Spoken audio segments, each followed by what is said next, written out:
I'll write the word food up here. That's your big, broad category. Like, none of you are going to get up and say, I'm giving a speech on food. That's just too broad. But what you do instead is you start with the broad category, and then you just start making connections. So you might go out like, okay, fast food. And you may go out further, McDonald's. And you may go out further, Big Mac. And then you may go out further, you may go the unhealthy ramifications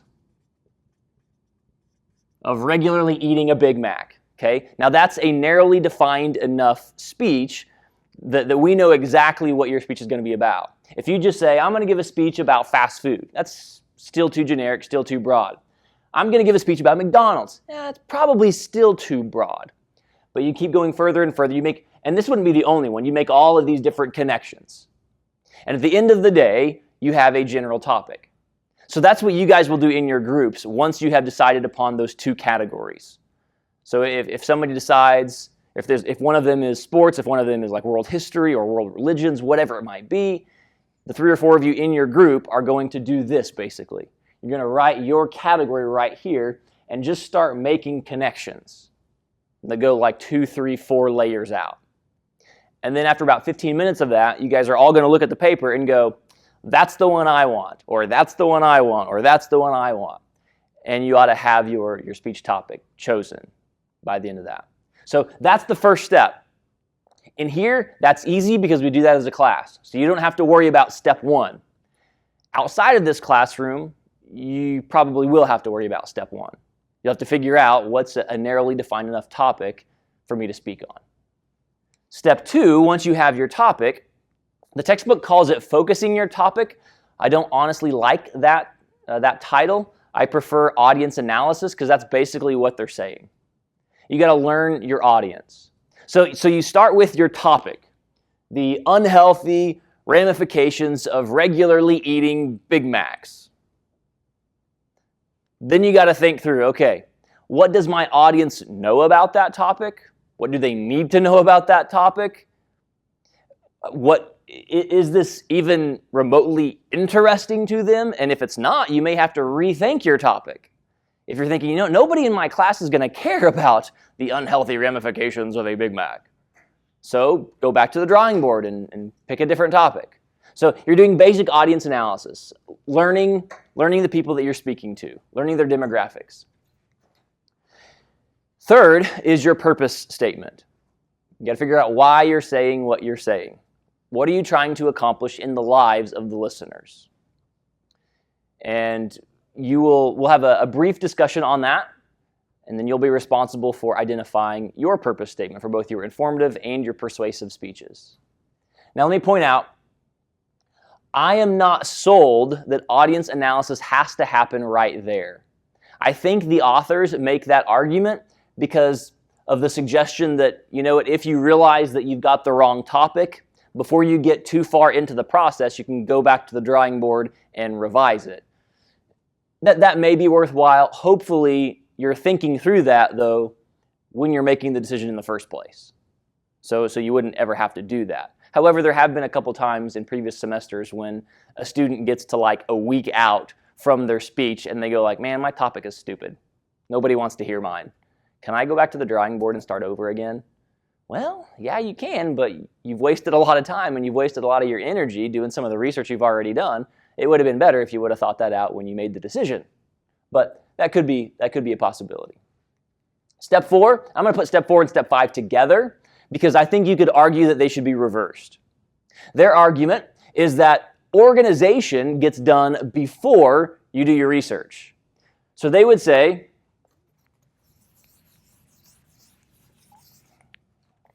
you go ahead and you get like your basic skeleton, however many Roman numerals you're going to have, and maybe even your kind of subpoints. You're not gonna put all the flesh on the skeleton. You're not gonna fill out the outline because you haven't done the research yet. But they would suggest you at least need to choose your organizational strategy and kind of have the basic Roman numerals, the basic headings that you think you're going to be speaking about. I think they assume that speakers are coming in with at least a basic awareness of their speech topic. I am not making that assumption about you. Some of you are going to be choosing topics you know very little or nothing about. Because of that, it might be better to move 5 in front of 4. How can you assume that somebody knows how they ought to outline their speech if they know nothing about their speech? If they haven't done any research on it. So you might flip-flop research and organization. And in previous semesters, I've actually had students try it both ways. For the informative speech, we follow their pattern, and for the persuasive speech, we follow the other pattern where we have you guys do research first and then choose an organizational strategy. I can't remember what I decided on this semester. So just recognize 4 and 5, they could go back and forth. But for the sake of the test, know this. Is that what your question was going to be? Yeah. So know their order for the sake of the test. Step number 6, decide on any kind of visual aids you're going to use. Are you going to use PowerPoint with your speech? Are you going to use a prop? Are you going to use a whiteboard? Are you going to use an easel with a flip chart? What are you going to be using to help you out? So it's not just you and your voice. So at this point, you decide, here's what I'm going to use to help me out. Then you're going to decide on your notes. Are you going to bring up a full manuscript with you? Are you going to bring a detailed outline with you? Are you just going to bring like a 8.5 by 11, whatever you can fit on the front side of one page with you? Are you just going to bring like 3x5 note cards or a 3x5 note card? Are you going to go notes free? Decide what you're going to bring up here with you. And then create those. And then you practice with them. That's step number 8. So once you've got everything else done, you've got your visual aids, you've got your speech notes, find an environment where you can kind of recreate the setting. So you're probably not going to be able to come into this classroom at any and all hours of the day. For one, it's occupied during class time. It gets locked after hours. So do your best to find some sort of an environment that you feel can kind of replicate this, even if it's just in your dorm room somewhere. So maybe bring something that you can have to stand your notes on, or if you're going to hold them. Get a mirror. Set up your computer if you're going to use a PowerPoint and practice clicking with it. I mean, in this class, you'll probably use this, but second best, you could just go over to your computer and hit the enter button when you have the PowerPoint going, or whatever you're going to do. But practice as it's the real thing. You should never get up here on your speech day and give your speech for the first time using your visual aids or your speech notes. That happens a lot. So a student will get their speech written and they'll practice with like their manuscript or a big detailed outline the whole time, planning to come with just like a 8.5 by 11 or just a few 3x5 note cards. Or they'll never even look at their visual aid, they'll never practice with it until they get up here and give the speech. And guess what happens? It's usually a disaster because they didn't think through things. They didn't practice with it. So practice with everything. Don't just practice your content. Practice your visual aid, your prop. Practice your speech notes. Practice it all. Practice your gestures, your facial expressions, your eye contact. Imagine there's an audience in the room with you and kind of look around the room. Do all of it. And then finally, deliver your speech. Hopefully by this point, you've done all of the legwork and you're ready to go. And if you haven't, it's going to show. Now, I know you guys are not expert speechers, but based on what little information you have, how would you assess their 9-step process? What's lacking? What's been omitted?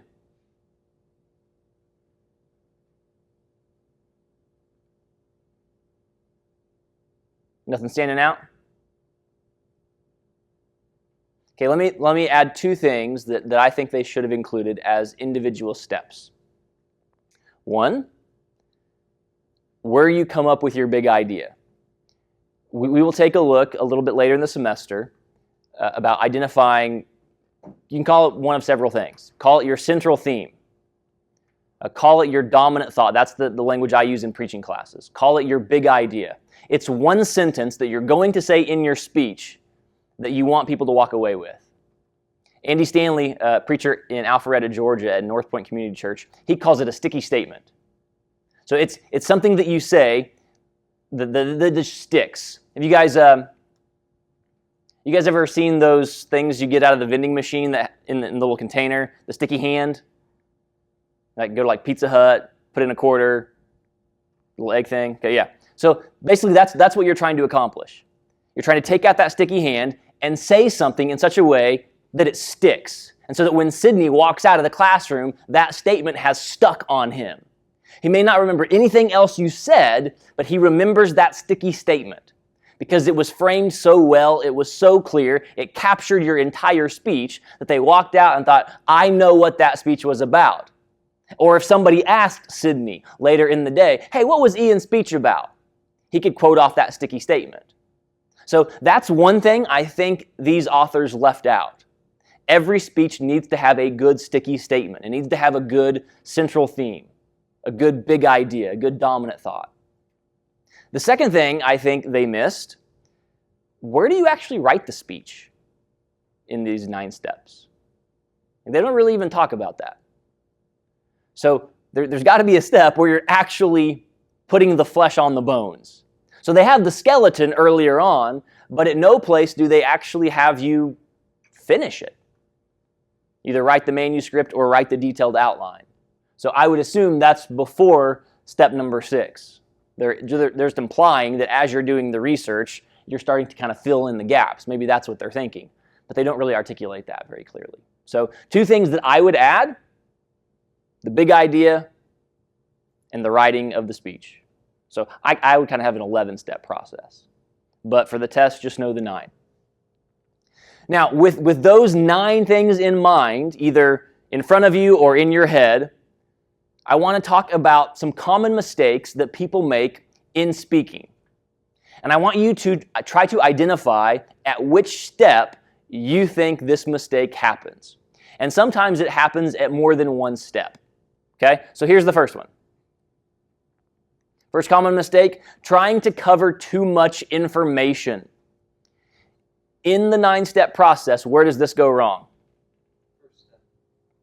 Choosing a topic. They've chosen too big of a topic. Okay, that could certainly be one step where this goes wrong. Can you think of other places where this one would go wrong? Yeah, Ian? It could definitely be in the organization. They've got too big of an outline, trying to cover too much stuff. Absolutely. Any other places? In the research phase. Instead of narrowing down their research, they're just looking at everything. And they find some cool info that's out here, and so they think, ooh, I got to mention that, but it doesn't really fit in the parameters of their research topic. Good. Here's a second one. Failing to focus the speech for the specific audience. I think this one is kind of in the answer's in there. It's in step 2, audience analysis. Third one, not properly organizing the speech. That one's also kind of in there, in the organization phase. How about this one? Failing to state sources during the speech. Now the obvious answer is in delivery. But the problem was likely made earlier than that. Where might it have been made? Okay, it could have been in the outline.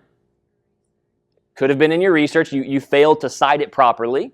Where else could it have been? In your practice, and there's one other place.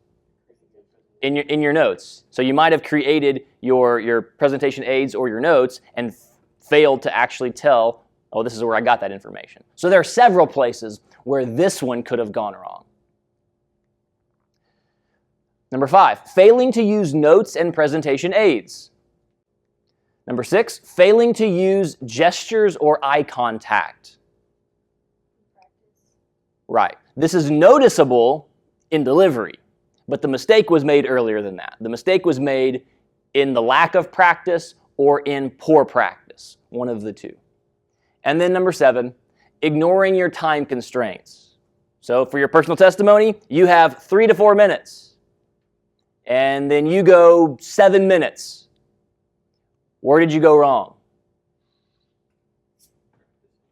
Practicing, that's definitely one possibility. Obviously, delivery.